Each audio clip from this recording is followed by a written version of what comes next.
বলতে বাজে ওই সকাল 9:45টার মতো। তো এইদিকে তোমাদের দাদা ভাই ঘুম থেকে উঠে পড়েছে। আর একবার বিছানাটার অবস্থা দেখো, ও যখনই ঘুম থেকে উঠে বিছানার অবস্থা ঠিক এই রকমই হয়ে থাকে। কি আর করা যায়, নিজের কাজটা তো আর নিজে করতে পারে না, তাই আর কি আমি এখন চলে এসেছি বিছানাটা গুছিয়ে নেবার জন্য। তো বন্ধুরা, তোমরা সবাই কেমন আছো? আশা করি সবাই খুব ভালো আছো, আর আমরাও বেশ ভালো আছি। আমার আরও একটা নতুন ব্লগে তোমাদের সকলকে জানাই অনেক অনেক স্বাগত।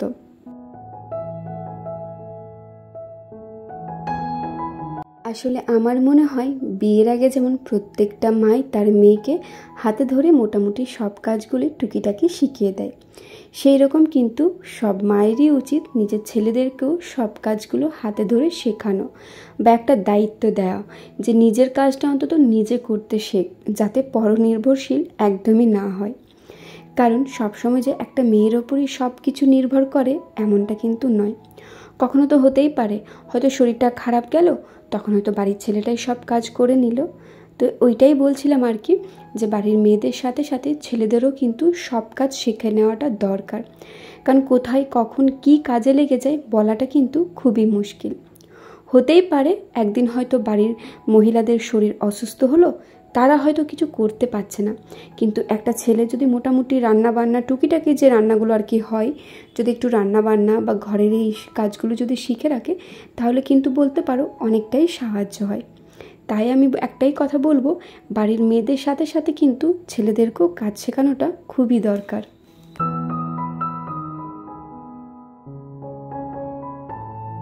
আজকে টিফিনে যেমন ভাত আর আলু সেদ্ধ নিয়ে বসে পড়েছি, আর আমার শাশুড়িমা কিন্তু আলুটাকে বেশ ভালো করে মাখিয়ে দিয়েছে। ওই একটু লঙ্কা পোড়া দিয়েছিল তেল দিয়ে, আর টমেটো, ধনেপাতা, পেঁয়াজ কুচি সব কিছু দিয়ে ভালো করে আলুটা মাখিয়ে দিয়েছে।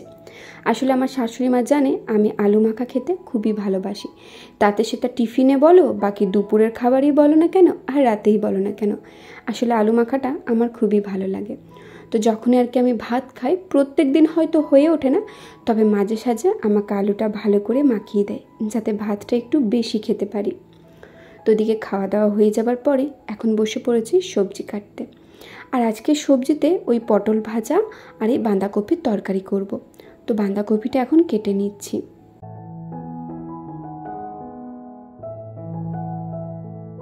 আমাকে অনেকেই জিজ্ঞেস করছো যে দিদি ভাই তুমি গ্রোথ স্ক্যানটা করতে এত দেরি কেন করছো? তো গ্রোথ স্ক্যান মোটামুটি 34 থেকে 35 সপ্তাহের মধ্যেই হয়ে থাকে, তবে আমি করব 36 সপ্তাহে। তার কারণ হচ্ছে প্রত্যেক মাসে যেমন রেগুলার ব্লাড টেস্ট থাকে, সুগার, থাইরয়েড, হিমোগ্লোবিন, তো সেই টেস্টগুলো আমি করব 6 তারিখের আগে। আর 6 তারিখে কেন করছি তার কারণ হচ্ছে এই মুহূর্তে না আমার বারবার আসা যাওয়া করতে মানে যে কোনো জায়গায় খুবই প্রবলেম হচ্ছে, তাতে সেটা বাইকে বলো, বাকি তোমার 4 চাকাতেই বলো না কেন, আর টোটো অটোতেই বলো না কেন, আমার যাওয়া আসা করতে খুবই অসুবিধা হচ্ছে। বাইরে বেরোলে যেন মনে হচ্ছে শরীরটা খুবই খারাপ লাগছে। তো সেখানে আমি ডাক্তারবাবুর সাথে কথা বলে নিয়েছি যে আমি 6 তারিখে যে ডাক্তার দেখাতে আসবো, মানে সেটা মনে হয় আমার লাস্ট চেক আপ হবে। আমি যদি সেদিনে স্ক্যানটা করে নিই খুব কি অসুবিধা হবে? তো উনি প্রথমে আগে জিজ্ঞেস করলেন যে কেন, অসুবিধা কি আছে। তো ওনাকে আমি ওই কথাটাই বললাম যে আমার না এখন একটু বাইরে আসা যাওয়া করতে খুবই অসুবিধা হচ্ছে, এক পা হাঁটতেও পাচ্ছি না, একটু হাঁটলেই যেন মনে হচ্ছে শরীরটা খুবই খারাপ লাগছে, পায়ে ব্যথা করছে, পেটে ব্যথা করছে, পিঠে ব্যথা করছে, তারপরে খুব দুর্বল লাগছে। তো উনি বললেন ঠিক আছে, তোমার যেটা সুবিধা হবে, তোমার যেভাবে ইচ্ছে হবে অবশ্যই করতে পারো, কোনো সমস্যা নেই। তো তার জন্যই আর কি আমি গ্রোথ স্ক্যানটা ওই 36 সপ্তাহে করব। আর ঠিক তার আগের সপ্তাহে মানে 35 সপ্তাহে তোমার আমি আমার blood test, sugar test, thyroid test, haemoglobin test, BP, pressure, তারপর তোমার ওয়েট, প্রত্যেক মাসে যে রেগুলার চেক আপটা থাকে সেটাই আর কি হবে। তো তার আগের সপ্তাহে সব কিছু করে আসবো, আর তারপরে 36 সপ্তাহে যাব স্ক্যানটা করাতে 6 তারিখে। আর একেবারে 6 তারিখে ডাক্তার দেখিয়ে ডাক্তারবাবু স্ক্যানের রিপোর্ট দেখে কি বলছে না বলছে, যদি ডেলিভারির ডেট দেয় তো হয়তো সেদিনেই দিয়ে দেবে। আর যদি সেদিনে বোঝে যে না আমার স্ক্যানে হয়তো কোনো প্রবলেম আছে বা বেবি গ্রোথ হয়তো একটু পিছিয়ে আছে, তো সে সমস্ত কিছু দেখে উনি তারপর নিজের ইচ্ছে মতো হয়তো একটা ডেট দেবেন। তো এখন আমি শিওর নয় যে 6 তারিখে গেলেই হয়তো ডেটটা পেয়ে যাব। তবে মনে হচ্ছে যে হ্যাঁ এবারে হয়তো গেলে ডেটটা পেয়ে যাব, কারণ আমার ডেলিভারির ডেট দিয়েছে মানে পিরিয়ড অনুযায়ী, মানে লাস্ট পিরিয়ড অনুযায়ী আমার ডেলিভারি ডেট হচ্ছে 31শে আগস্ট। তবে 6ই আগস্ট যেহেতু যাব, হাতে তো আর বেশি সময় নেই, ওই গোনাগুনতি আর কয়েকটা দিনের। তো সেজন্যই আশা করছি 6 তারিখে হয়তো উনি আমাকে ডেটটা দিয়ে দেবেন। তবে এবার দেখা যাক, ডাক্তার দেখাতে না গেলে তো আর বুঝতে পারবো না না। আর এখন শরীর কিন্তু সত্যি কথা বলতে এই মুহূর্তে খুবই অস্বস্তি বলতে পারো। আমি কিছুদিন আগে রথের মেলা গিয়েছিলাম, তোমরা ব্লগটা দেখেছো কিনা আমি জানি না। তবে সেদিন রথের মেলা গিয়ে যে কী পরিমাপে আমি ফেঁসে গেছি বলে বোঝাতে পারবো না।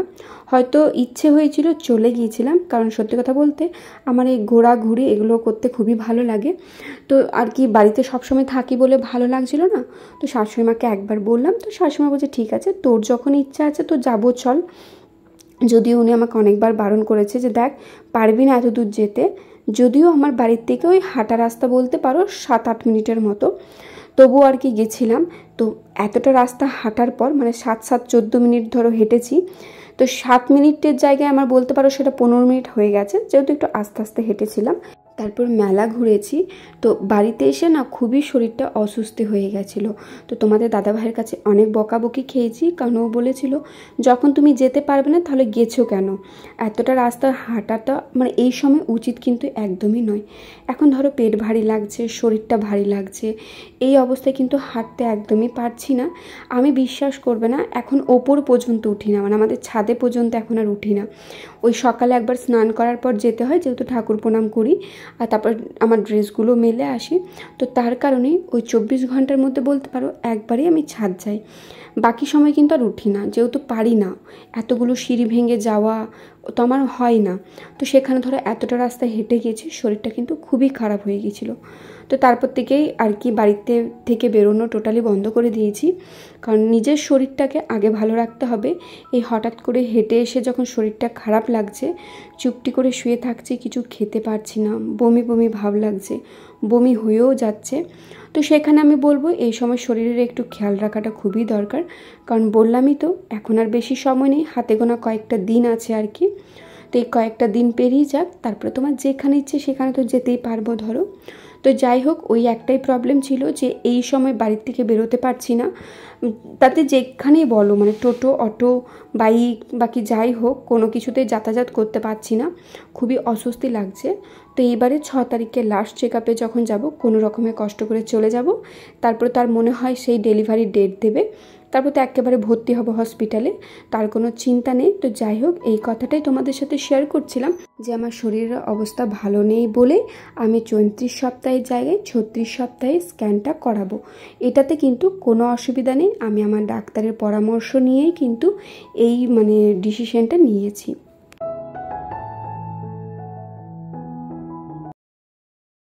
এখন বিকেলে ঘুম থেকে উঠে পড়েছি, আর বিকেলে ঘুম থেকে উঠে কিন্তু প্রথম কাজ হচ্ছে আমার চোখে মুখে একটু জল নেওয়া, তারপরেই কিন্তু চলে গেছি আটা মাখতে। আটা মাখা যেই হয়ে গেছে সেই এখন বসিয়ে দিয়েছি লিকার চা। জানোই তো আমাদের বাড়িতে আদা দিয়ে লিকার চা খেতে সবাই খুব ভালোবাসে। তো চা হয়ে যাবার পরেই ভাবলাম একেবারে আলু সেদ্ধটা করতে দিয়ে দিই, কারণ আজকে রাতে বানাবো তোমার আলুর দম। খুব ইচ্ছে করছিল ওই আলুর দম খাবার জন্য, তো তাই আর কি আজকে একটু বানাবো আলুর দম। তো ভাবলাম সমস্ত কিছু রেডি করে রাখি, সব যদি রেডি করা থাকে তাহলে রান্নাটা করতে খুব একটা অসুবিধা হয় না। তাই আর কি আলুটা এখন সেদ্ধ করতে দিয়ে দেবো, আর তারপরে যা কিছু দেবো মানে ওই পেঁয়াজ, আদা, টমেটো, রসুন, লঙ্কা সব কিছু একেবারে পেস্ট করে রেখে দেবো। তাহলে সন্ধেবেলা এসে টুপ করে রান্নাটা করে নেব। আর সব কিছু রেডি থাকলে রান্নাটা মনে হয় 5 মিনিটের মধ্যেই হয়ে যাবে। তো এদিকে আলু সেদ্ধ করতে দিয়ে দিয়েছি, আলুতে মোট 4টে সিটি দিয়ে দেবো, তারপরে আলু সেদ্ধটা নামিয়ে রেখে দেবো।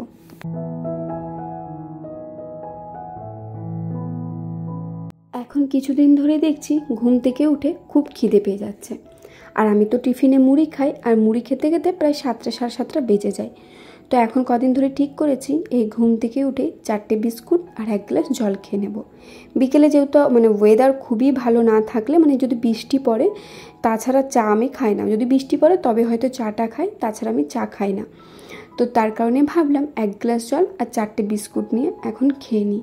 আর এই বিস্কুট জল খাওয়ার অভ্যাসটা বলতে পারো আমার ছোটোর দিকেই আছে, কারণ ছোটোতে এরকম খুব বিস্কুট জল খেতাম, আর তাছাড়া যখনই খিদে পেতো 4টে 5টা বিস্কুট নিয়ে খেতে বসে যেতাম। আর এই বিস্কুট জলটা খেতে কিন্তু আমার তো খুবই ভালো লাগে। তো বেশি না, 4টে বিস্কুট নিয়েছিলাম আর এখন 1 গ্লাস জল নিয়ে নিয়েছি, সেটাই খেয়ে নেব। আর এই বিস্কুট জলটা খেয়ে কিন্তু পেটটা বেশ ভালোই ভারী থাকে।